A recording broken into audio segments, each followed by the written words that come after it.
In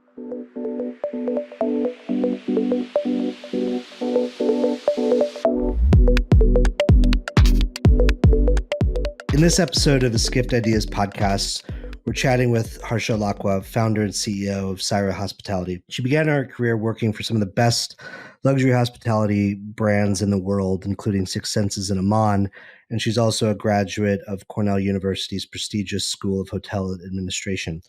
She grew up immersed in her father's philanthropic work and actively has sought out a way to combine her deep-rooted dedication to philanthropy with her passion for luxury hospitality. And as a result, Saira was born. So far, Saira has seen 361 graduates following partnerships with brands such as Accor, The Standard, Nobu, and Pan Pacific.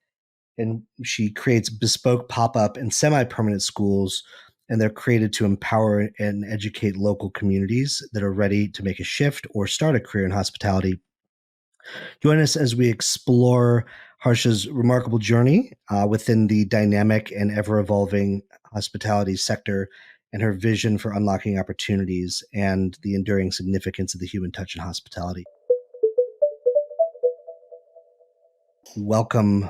We're very happy to have you. Thank you for joining us today. Oh, thank you, Colin. So good to see you again. Thank you for having me on this. Yeah, and I had the good fortune of covering one of your projects back in the day when you worked with Liz Lambert, who's actually appeared on the show and basically set the stage for the work in Todos Santos. And we'll get to that. But what I really love about what you do is it's focusing on the most important thing of hospitality, which is the actual people, the front line, and how are you training them up? How are you creating something super meaningful with those engagements? But before we get into that, I wanted to hear a little bit about, what drew you to hospitality, a little bit of your background, set the stage for us a little bit. Sure. Well, you did a great job of that a little bit already, but I'll elaborate. My background is I grew up in London, working like most of us do, I guess, in bars and restaurants through university. Actually dropped out from university and then kind of started working in real estate in London and then New York. Eventually using real estate as a way to work with Six Senses and joining their residential team. As you kind of touched on, my parents are from India, and my dad used to work with Mother Teresa and help her kind of fund and operate homes and orphanages all around the world. So my sisters and I grew up with a very strong awareness of kind of what we have versus what many others don't. But since then, I fell in love with hospitality and barefoot luxury, working with Six Senses. And it was actually when I was working with them in Southeast Asia that I traveled to Cambodia with a girlfriend of mine. And that's when I really saw a link between these two worlds that I was really trying to connect, of philanthropy and hospitality. And I came across a nonprofit called Salabai, where women who were otherwise in the sex trafficking industry were being trained to be housekeepers. And that's when I really saw the link between the two worlds. So I was lucky, despite my earlier attempt at education, to get into Cornell, and I wrote a business plan there. That's where I was trying to take this idea further that I'd seen in Cambodia, knowing that link was there, but the business model and kind of the revenue streams that I feel very few nonprofits really consider needed some work. So I wrote a business plan, fortunate to win their business plan competition, and then took that funding to launch the pilot of Saira in downtown LA at a nonprofit there called A Place Called Home. And then that kind of took me, just after that is where I met Liz Lambert on the Summit cruise boat in 2015. I love what you said there with the Cambodia experience, because the economic empowerment side of this is like very important, right? One of my favorite stories is one of the reasons why there's so many Vietnamese owned sort of salons is because there was a woman that actually taught a lot of the women fleeing from the war and families fleeing from the war, um, how to do nails Yeah. as a kind of piece of economic empowerment, and from there it kind of grew and took on life of its own. Mm. There's examples of that, as you cited with Cambodia, but I think it's very interesting. And also hospitality, especially right now, needs people, needs talent, and a lot of places they want to feel like they're from the place, right? You Right. want to feel like you're interacting with people that are from the place, and it's not a generic sort of thing. And I think that you've managed to find multiple vectors, and I see why your business plan is so compelling, because there's the economic empowerment, there's serving what hotels actually need with like building more connection to the locals in the community. And then obviously there's sort of political and soft diplomacy elements of creating jobs and things like that. So it's Mm. very meaningful. Now with the business, you met Liz. What was the first sort of like beta and you know project that you guys spun up at first? Yeah, that was Todos Santos, the one. So Liz was launching Hotel San Cristobal in Todos Santos, and she invited me down on a site visit. And I quite quickly learned from a girl called Judy, who is actually, well, our relationship kind of started there and has continued over the last 7 years, because I now live in Todos Santos, on Judy's farm, ironically, that belonged to her grandparents, which we bought a couple of years ago. But Judy was very much the kind of community mayor of Todos Santos. She knew everyone and she understood the dynamics. And when we went down there, Hotel San Cristobal was facing a lot of community resentment. I think just as the first, right, the first of any new hotel in an area, I think there were rumors being spread about what the developers were doing and not doing, whether the fishermen were going to be allowed to fish there, whether water was going to be scarce as a result, how many homes were they building. So they were facing major kind of what's the word, resentment, I guess, and protests, actual physical protests. The road was being blocked. So it was very important for them to communicate their message as hotel developers as to who they are and what they were really doing before rumors continued to be spread. And so we went down there into a really kind of unusual, I guess, political landscape that I didn't expect. And as the first school, it wasn't planned for, but I could see how important it was, and until today, how important it is for us to be this intermediary between the hotels and the community, and actually communicate on behalf of the hotels, really who they are and what they stand for, and how they are actually employers that believe in what we believe in, which is really giving before you take.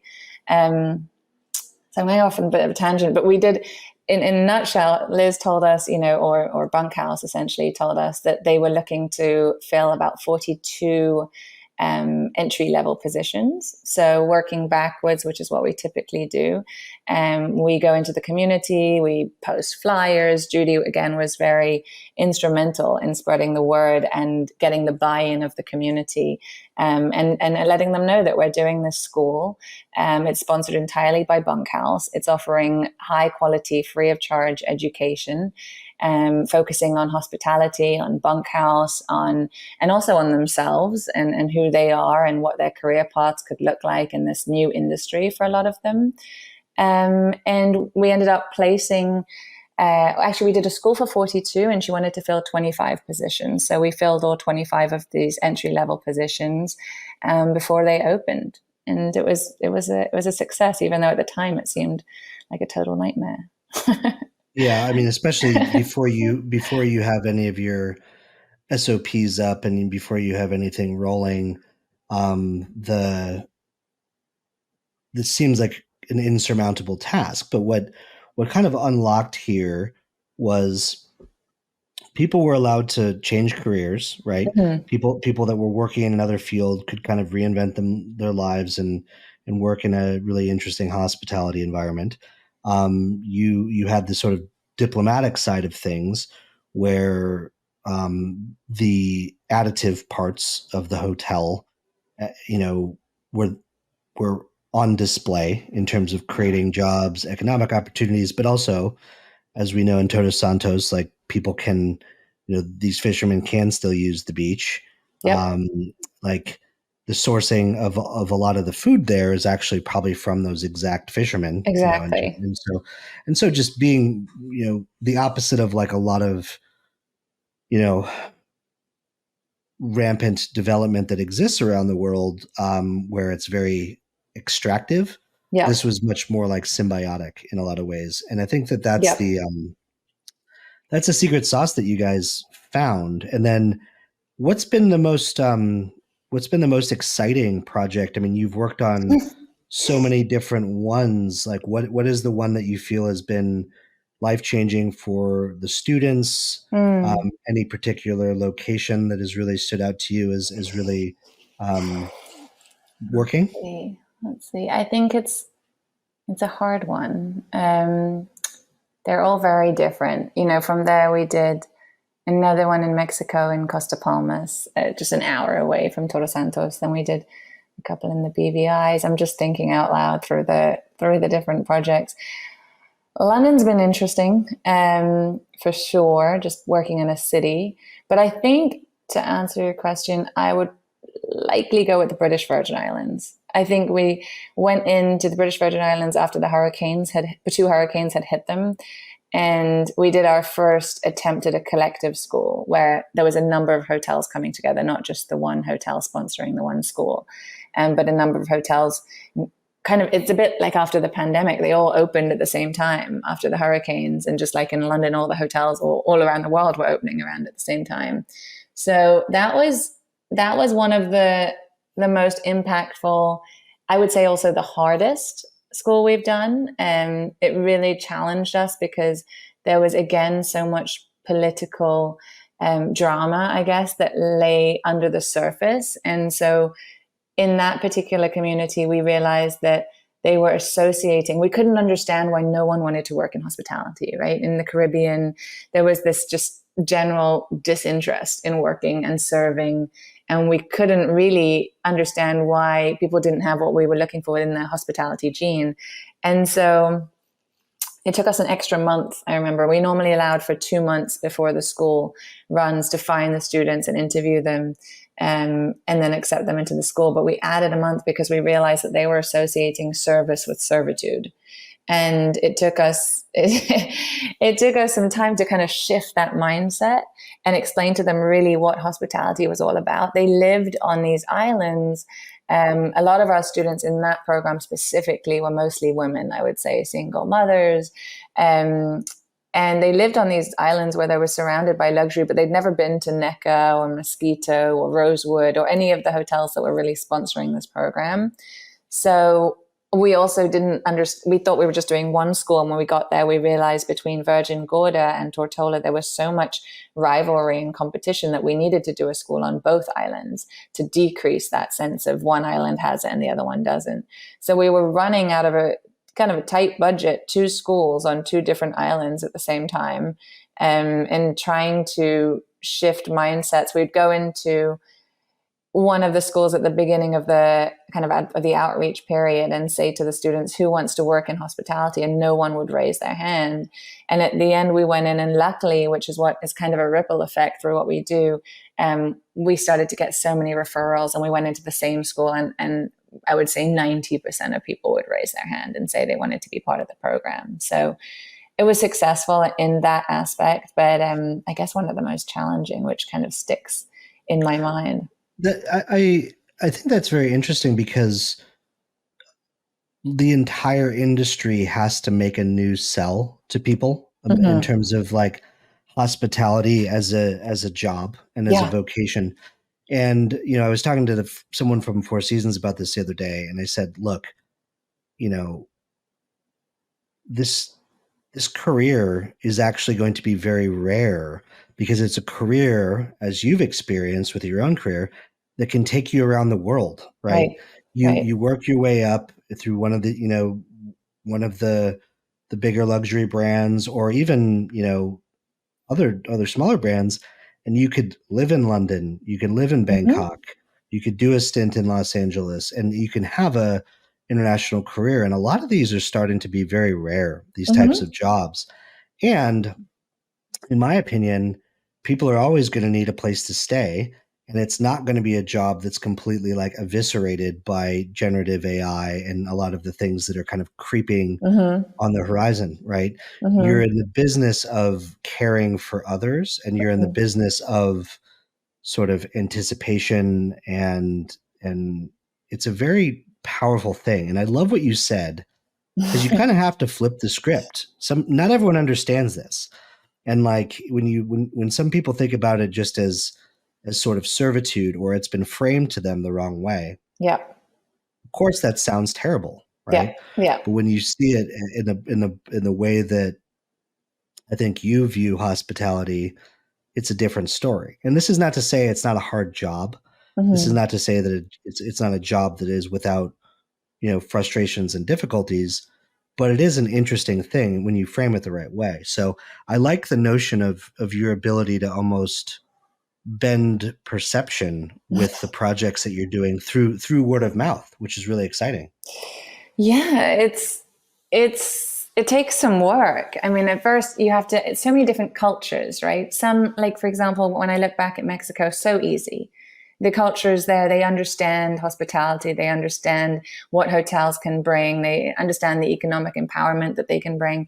But, you go into places like the British Virgin Islands, or we just did a school in Akron, Ohio, where luxury hospitality isn't really a thing at the moment, and that was it's always like an interesting learning curve, but we always have to listen, right, and learn before we go in and assume that we know how to change perception, or what it is that they're fighting against in terms of hospitality, and what the rumors have told them, or what their own experiences have told them.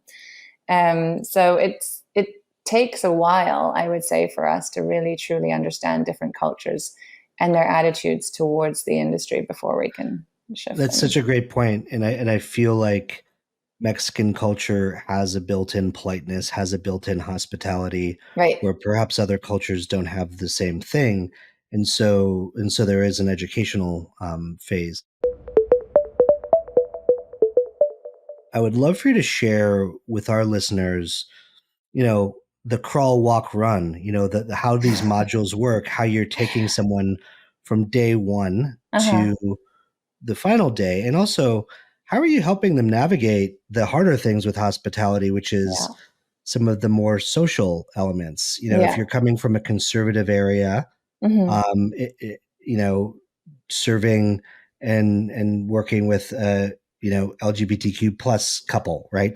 Some of these things that it seems obvious to people that live and travel around the world. But if you're beginning your career from a very rural area, from like a small place with a limited mindset, or that some of these things are adaptations. So how do you take people on this entire journey? Like, walk me through the end to end. So really, we have these 8 core modules that we've developed with kind of global curriculum directors. And they start with, well, first of all, when we created the curriculum, we reached out to hotel operators and asked them exactly what is it that they want the students to learn at the end of it. So instead of the traditional way of education where you take courses and you try and get a job at the end of it and hope that your courses were relevant for what you're learning and for what you're actually doing in life, we kind of flipped it and said, what is it exactly that you're looking in this person so that you will be able to hire our graduates? And a lot of what they were looking for is exactly what you said, which is really this hospitality gene and this desire to serve and this passion, and the ability to kind of understand the guest behavior. So that's where we started to build modules. So we start the students on in a module called You, Me, and Hospitality. And it's all about what the industry is. I know when I went to Cornell in the day one and they started saying, things like hospitals are included in the hospitality industry. And I didn't know that. I didn't really think of that. So I want them to really open their minds up to this industry that's so huge and transformative. I want them to think about their career paths. I want them to really kind of map that out, and they physically draw that in a diagram and say, okay, this is where I want to be in 6 months, and this is where I want to be in a year and 2 years and 5 years, and really understand the different positions and where in the world, like you said earlier, that they could go. And it's really important they will understand the brand that's sponsoring. So it's kind of you as the students, me, as in Saira, and who we are and how we kind of act as this intermediary and kind of a safe place for them to before they get into work. And then hospitality is really understanding not just the industry, but the brands that we're working with and their vision and mission, and a lot of what the orientation of the brand would include. We put that into our first module. And we jump into emotional intelligence, which I think is almost the second most important thing, where they understand how to really read the guest and how body language is so important. And a lot of our students speaking culturally won't look at anyone in the eye, and how important it is to really look at someone in the eye and smile and do all the things that maybe you and I do quite naturally. But also understanding their own emotions and their own triggers and because we're working in such a difficult industry, but it's difficult because we're working with people. So really to understand what their triggers are themselves. And, we've seen, and then we go into communication, we go into cultural intelligence, we go into the service, wow experiences and service recovery. What the opening, if we're working with opening hotels in more of a pop-up space, what the opening of a hotel could look like, and just so they know it could be a total shit show, and so not to be surprised when they're asked to do the same thing 3 or 4 times over. And it's about preparing them as much as we can as to what the experience is that they're going to be involved in. We end on things like building your own brand, how to sell yourself, obviously interview techniques, resumes, and leadership also, because we want our students to become general managers, to become supervisors, managers, etc. So we need them to think with that leadership mindset right from the beginning. So it varies. Those are kind of our 8 core modules, and then depending on what the hotel specifically may want us to focus on. If sustainability is a real passion for them, we can add modules on sustainability or whatever it may be. It's kind of a bespoke curriculum, but making sure that we cover to some level these core life skills that are so important. Which is really very interesting because obviously there's the emotional intelligence, the operational side of things, but I like that you're giving people the skills, the early understanding of like the leadership skills that are going to be required, right? So hey, you start off in housekeeping, but then in time you're running a team of housekeepers. After that, you're going up to maybe director of rooms. So there's these career paths for people, and it oftentimes is based on the excellence of knowing your subject matter, right? Knowing that, ensuring the consistency and quality. And so that's exciting, and I think preparing them for the interviews and preparing for the way the industry works, with the recruiters and stuff is also just another tool of empowerment as well, because there's a game that you have to play in terms of how you're presenting yourself, in terms of your resume. And I find sometimes that doesn't come through. Like some of the best people that I've, I talk to a lot of interesting people at every level of hospitality. And sometimes the biggest superstars are not quite great at presenting themselves on paper, even though they're like incredibly dynamic and wonderful. Yeah. So this is a gap, and it is very important. Looking forward a little bit, there's endless prognostication on like the future of hospitality. I feel like people like Six Senses are very dialed with sustainability and wellness. There's you see what Chris Norton is doing with Equinox and really doubling down on the super sophisticated elements of sleep and wellness. What are you inspired by in hospitality right now? And it could be at the luxury level, it could be at the more boutique level, but what pockets are you finding interesting in terms of brands, in terms of approaches, anything like that? That's a good question. I think, honestly, I'm still so loyal to brands like Six Senses. I think they were pioneers of hospitality, of sustainability. I think they are, and they were ahead of their time. When I worked for them in 2010, I'm trying to remember, but long story short, I think these are the brands that continue to inspire me, the ones that are genuinely thoughtful about their footprint and enter communities very mindfully, and also build and develop very, very mindfully.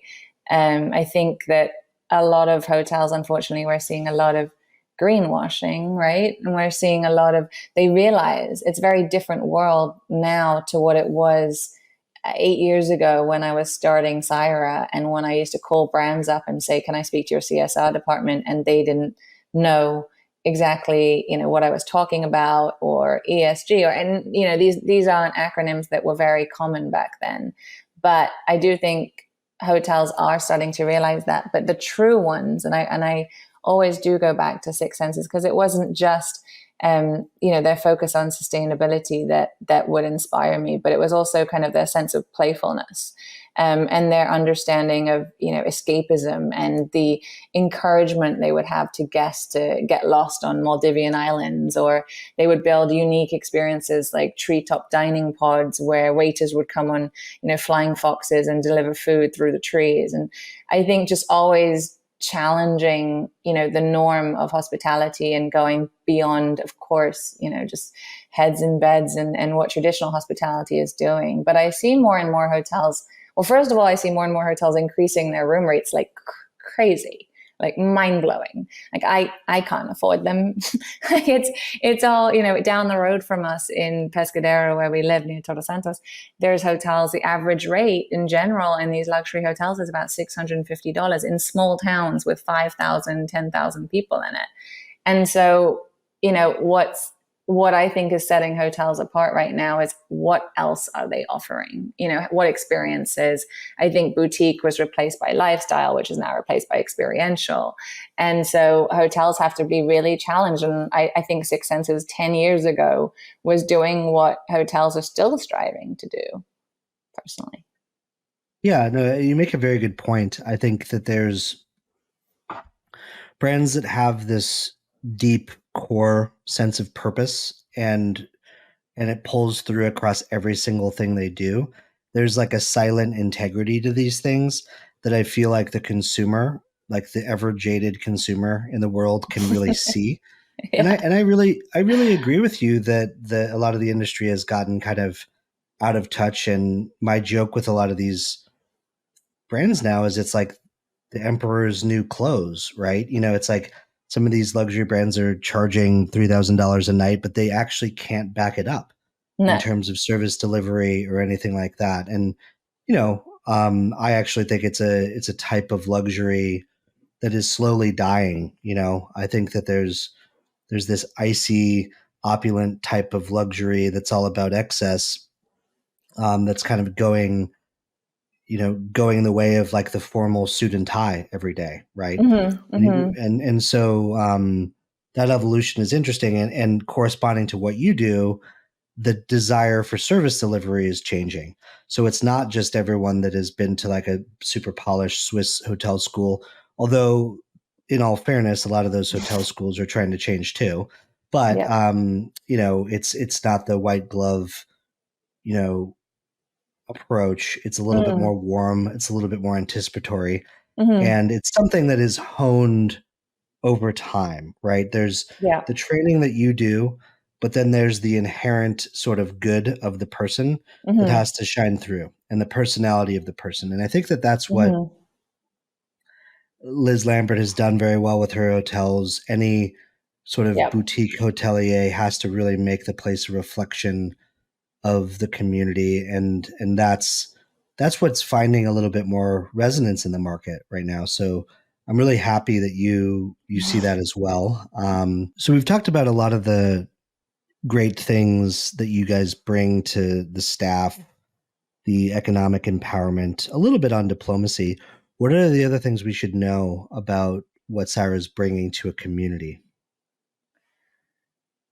I think for us, it's really important that communities, when they see hotels opening and they hear of new developments in their areas, that they celebrate that. And I think part of that is the importance of hotels incorporating things like schools for local communities into their pre-development budgets. I mean, what we bring communities really is a sense of being really seen for once. I think it's really important that the communities start to celebrate hotels development and feel seen and feel confident. In an ideal world for you, Yeah. Hotels have their standard operating procedure to open in a new place, right? Yeah. You got to do this, this, and this. Yeah. What are the things that you want to see them add? I want to see them think about what they can give before they take. I want to see them think about, okay, we're entering this community, and hotels so often will go into locations and they will, not even think like neighbors do. When you move into a building, you knock on the door of your neighbor and you say, this is who we are, and you invite them in. And I'd like to see hotels do more of that, and to really think mindfully about, okay, let's put a school in the budget before we open. Hotels, owners and developers, they start to plan their hotels 2-3 years out, and they think of everything. They think of the permits, they think of the design, they think of everything that they need to do, but they don't really think about, how are we mindfully entering this community and what can we give them. And I think it's really important for them to think about the needs of the particular community. So not just to enter and say, oh, I think they need a football field, or I think they need a bus. Let's listen to them. Let's ask them, what do you really need? And then meet those needs in all part of the opening. And I think a lot of that will make a huge difference to the kind of reaction that local communities will have when they see hotels opening. I mean, one of our dreams is that in every development budget going forward, when a hotel opens, they have space for a Saira school, or any school, but a school for local communities, so that they can feel part of that development, as opposed to just seeing the walls go up around them. I love that you're saying this, because it seems like it's just how to be a good neighbor as opposed to being extractive, right? In terms of your relationship to your environs. And there's lots of little things, right? It's like, how do you treat the people that apply but didn't get in, right? Yeah. The generosity and the closing the loop, and like these very small things. So a lot of this is something that I think your company has a particularly important role in enacting systemic change to improve a lot of this, because you're teaching them how to have a neighborly mindset as opposed to an extractive mindset, right? Which will serve them in the long term, right? So it's also kind of selfish to think like that. But in a way, I mean, we've seen it firsthand, buying the farm that one of our trainers' grandparents used to own, is a very sought after piece of land in Pescadero, which is, an up and coming spot, and we wouldn't have got that if we hadn't done the school, and if I hadn't stayed as a mentor to Judy, our trainer. And, these are the kinds of things that end up paying off, whether you're buying a farm from your trainer or whether you're having the community buy-in, right, before you open, is kind of key to the success of that particular hotel. And we've seen what happens very, very firsthand, especially in the area where we live, where hotel owners don't think about the community and they don't get their loyalty. And we've seen, it can be catastrophic for hotels. So it's not just neighborly, but it's kind of key to the success of hotels to think about the communities when they enter, and how they're entering, and what they're bringing. Perfectly said. So covered a lot of ground, but on that note, lots of amazing takeaways, and thank you so much for joining us today and covering a lot of ground. We're really excited to use this podcast as a way to celebrate and championing the ideas and the visionaries that are really kind of changing the way we look at travel. And hope you're all enjoying it. And thank you so much. And pay attention to Skift Ideas on the website, and also the Skift Idea Awards, which are going to be returning in 2024. So thank you so much. It was such a pleasure to have you, and I'll talk to you soon. Thank you, Colin. So good to see you. Thank you for having me on. Bye.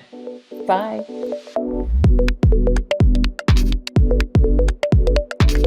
Join us for future Skift Ideas podcasts as we speak with the most creative and forward-thinking innovators in travel.